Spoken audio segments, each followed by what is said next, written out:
how unworthy I am, and I fucking have enough. The best part is I don't actually have to listen to this mean voice inside my head anymore. But now comes the hard part, cleaning up all of its mess and getting rid of every single fucked up word it had ever spoken. This is my therapy, my way of healing, and sharing all I have learned over the last few years. So enjoy my fucked up thoughts.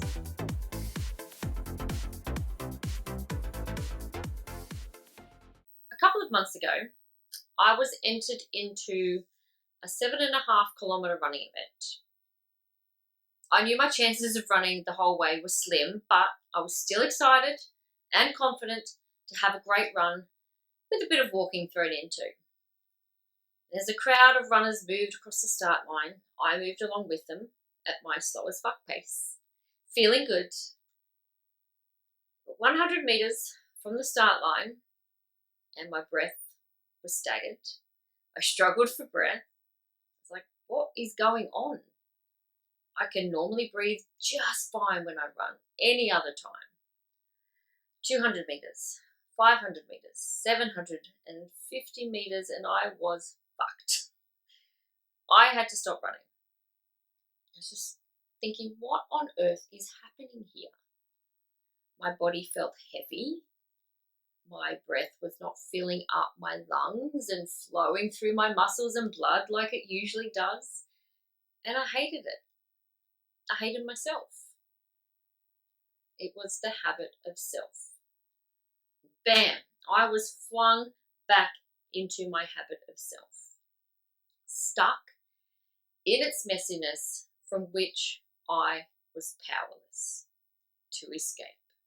The next 7 kilometres were hell. And I nearly broke down in tears twice because of the thoughts running through my mind. What caused such a mental breakdown for me was the confusion and bewilderment at not knowing why I felt the way I did. My training has been consistent, and I managed to run a 5K on the Friday before. There was some of that same heaviness I was feeling that day, but I still managed, with a little determination, to run my goal of 5K and a small change in plan to run 1 kilometre and then walk a minute or so until I reached the 5 kilometre goal. I was proud of myself for this achievement. I managed to break the habit of self in order to push through and leave that mess behind. So why was it so unbelievably hard 2 days later? Did I not fuel properly the night before? Was it because I ate a small breakfast before the run, which I don't normally do? So I had the fuel to keep going? Is it because my body is going through the change? Yep, that one. The pause. And it feels differently and acts differently now? Is it because I am just too fat and I need to lose weight so I can feel lighter? Why am I always doing battle with my body? Did my mind create the soul-crushing defeat and make it worse because I couldn't pull myself out of the mess? Is it because I suck at running and I should just give up? Is it because I am not worthy of having anything good in my life? Do I need to go deeper than ever before and figure out what the fuck is going on in the depths of my despair? Am I just making this harder than it needs to be? Like, what the fuck is it? Maybe the incessant need to figure everything out sends me into a ridiculous spiral because I can't figure it out. Maybe I just need to calm the fuck down. My usual tactics were fighting against something larger than themselves. Their power was not strong enough to break the defenses of my fucked up self. This is just one example of how the habit of self destroys my life. Today is a new day. Today I get to do things differently. What about tomorrow? What happens when this habit of self takes over again? What do I do? It is all a habit. Habits can be broken. maybe I am putting in the wrong kinds of effort. Maybe I'm not being consistent enough. Maybe I am just too bloody hard on myself. Still, for years now, all the signs have been pointing to me incorporating more fun into my life. I am quite the serious person. Not all the time, but yeah, pretty much all the time. Fun, it does not come easily to me. Feeling fun instead of clenched and drawn tight is not what I'm used to. That is the habit. I think this fun little fact is why I am constantly being flung back into my habit of my self-deprecation. But because being not fun is a habit, then it clearly is something I need to focus on in order to break it for good. Focus is also a habit. Focusing on the same old stuff. That same old stuff can be either end of the spectrum. One end keeps you stuck in negativity and the other has you tethered to the wonderful things about life. I know where I lived. It was dark, cold, and very lonely. Habits are first cobwebs and then cables. Proverb. What exactly is a habit? A habit is a recurrent, often unconscious pattern of behaviour that is acquired through frequent repetition. That's from the American Heritage Dictionary. Habits aren't always bad. They are actually quite helpful in our day-to-day lives. Exercising, reading, family time, brushing your teeth, taking the dog for a walk. They're good. And habits lay their foundation over time. They are on repeat. They live in the subconscious. They are a constant monochromatic pattern predictably moving their way around our mind and throughout our bodies. They are same, but different, with their patterns feeling drab and dreary. Bringing in new thoughts, especially nicer ones, feels hard. The patterns resist the new brighter colours. They work their way in and it feels good, but eventually the old familiar movements engulf the new colours. So only the old monochrome colours remain. Although they don't feel good, they do feel easier. It's easier to let the old thought patterns swirl in their comfortable and familiar way than to constantly be working to insert new thought patterns that are unfamiliar, clunky, and feel so much harder. And as I was working through what happened to me that day, and as I wrote this, I was given revelation after revelation. Nothing new there.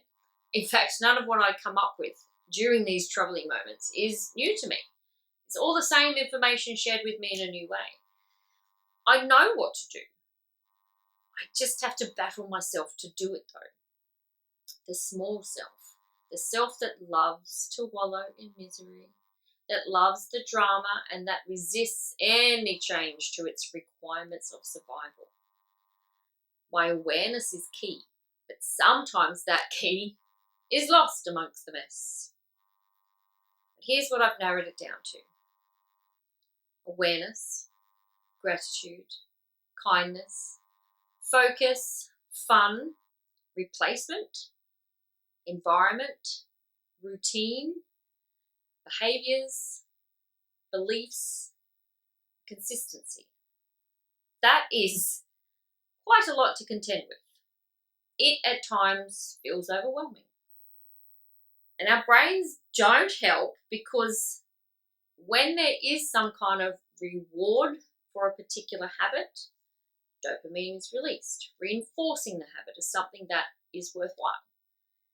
Let's keep doing it because it makes us feel good, even when it doesn't entirely make us feel good. We are very complicated beings. And I don't know about you, but this complexity is not always worth the effort to change it. Maybe that's why we give up so easily. I can honestly say that I do. And often it is so much easier to stay in the comfortable and familiar misery rather than put in a hard effort to get out of it. if I'm being completely honest with myself, yes, I have done a great deal of change to my way of thinking and feeling and believing. But have I done enough to really make a difference? I guess the answer lies in my misery always creeping up on me and snatching me back into its clutches. Shouting, "Shut the fuck up," doesn't always cut it. It's definitely helped me along the way, but it isn't that one thing that will fix everything. Our habit of self encompasses all parts of ourselves: our thoughts, feelings, beliefs, actions, behaviours, attitudes, and our reactions. They all become habituated into our subconscious over time. Whatever it is, in a nice way or an unpleasant way. Awareness is great, as it gives you insight into yourself and why you are doing what you are doing. Then comes all the other components that have the ability to harness the habit.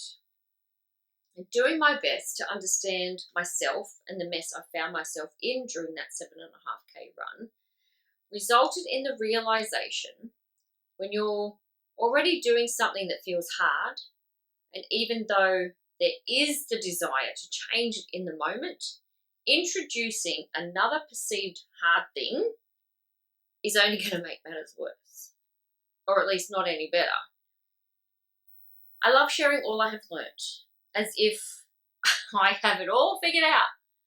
To a point, maybe. I've certainly been gifted many wonderful insights into the workings of us complicated human beings, but it doesn't mean I am living in a perfect, mess-free life. I long for that. I believe once I achieve this unrealistic ideal, then I'm that idea of perfection I have forced myself to live up to, as a way of punishing myself even more, because I know I will never actually get there. For me, in this life, there is an added layer of pressure, if I choose to look at it that way, which I sometimes do, and that is I am meant to do things the hard way. Knowing that doesn't make it easier sometimes. Occasionally, I have this sense of responsibility to figure stuff out so I can make it easier for others to help themselves, to know more about who they are. It's a catch-22. Self-knowledge is the most difficult knowledge. And this statement originally means that we as humans are more aware of other people's faults, behaviours, etc., than we are of our own. The meaning for me is that the more you are aware of yourself, the more challenging it can become, because if you're not implementing the changes you want to see with the knowledge you have, then it feels as if you are failing yourself. I have many moments where I question, with a mind full of angst and agitation, whether I am cut out for all this knowledge and if I am worthy of its power to change all the stuff I no longer want inside of me. I am failing myself. In the quiet, I ruminate about my many misgivings and my numerous instances of habit. I am focusing on the negative rather than the bits of my life which are actually good, the parts of me that are nice and kind and giving. My mind has never allowed me the fortune of such pleasure. Pleasurable pleasure bad, pleasurable misery good. So how do I change these fucked up habits which are ruining my fucking life? All the drama. One particular feeling is prominent. One definite action is required to break the habit of self. Consistency, practice, scheduling, prioritizing, listening to thyself. Waking up every morning, I almost immediately think about getting up and meditating, or having my quiet time, as I like to call it, less intimidating. Then the following thoughts consume that idea with reasons why I must not, cannot, and will not get up and do it. I'm hopeless at it. I let my thoughts run wild. The irony. I am too comfortable and warm in bed. I'll read instead. That's a form of meditation. I'll do it tomorrow. A cacophony of ridiculous reasons that reiterate how hopeless I am. The habit of self. My misery isn't too strong. It's just a habit of belief. I can be quiet for 10 minutes in the morning. It's just a habit of thought. I am good enough for all I want from this life. It's just a habit of feeling. I can get up and move my body in a way I love. It's just a habit of action. These thoughts and feelings are not who I am. It's just a habit of attitude. My words are kind and caring. It's just a habit of reaction. I can express my love without reservation. It's just a matter of behaviour. Writing this originally has been extremely helpful. I have worked through the pain of that day to ease the misery of the days that followed. Here's what I've come up with to solve this persistent fluctuation of moods. I set the intention of consistency and priority. I prioritize the importance of changing my habits of self from destructive to constructive. And an idea came to me to record my own empowerment meditation that is very specific to my habits of self. It includes positive reinforcement that I listen to in the morning and right before I go to sleep. And there is some debate about how long it takes to change a habit.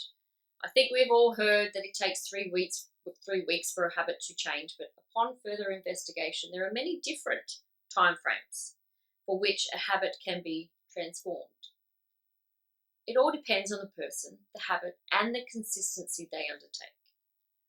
With this piece of information, I will trust my guidance to know when things have truly changed down in the depths of my being. The guidance I receive is not always well received. Thoughts talk over the top of the guidance, giving one silly reason after another not to be taken seriously. I do get talked out of some good advice. The scheduling in these practices may sound time-consuming and overwhelming, but it is necessary when the day's over before we know it.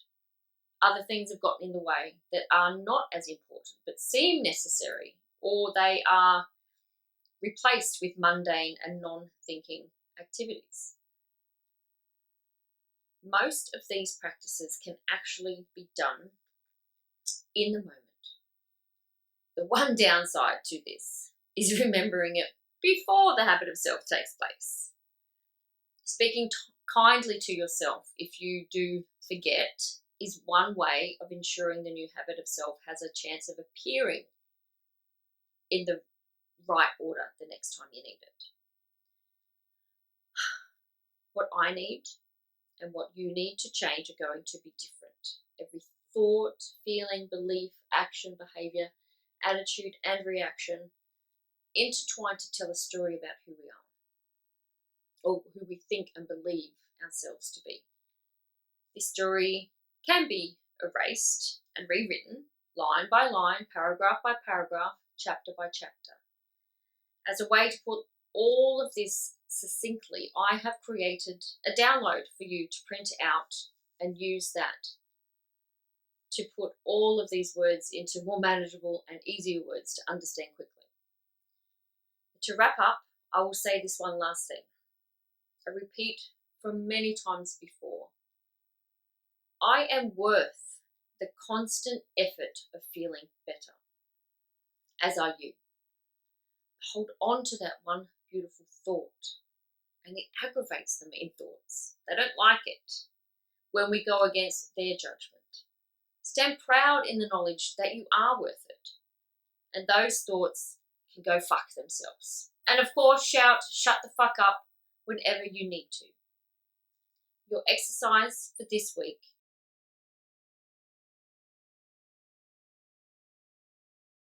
is to grab the download, print it out, and make it your own as you enhance the habit of self with a more loving and empowered you. I'm also going to put a link to this video that I found that I hadn't listened to until I'd finished writing this column originally. I find Dr. Joe Dispenza's work to be very powerful. If only my habit of self listened to him more. So just have a watch and see what you think about this whole thing. So pick one habit that you would like to change, then use the following prompts to dig deeper from that worksheet into the habit of self and where it has come from and how to let it go. I reckon you're not the only one with so many fucked up thoughts. Thank you so much for listening, and remember to keep on shouting, shut the fuck up. Until next time.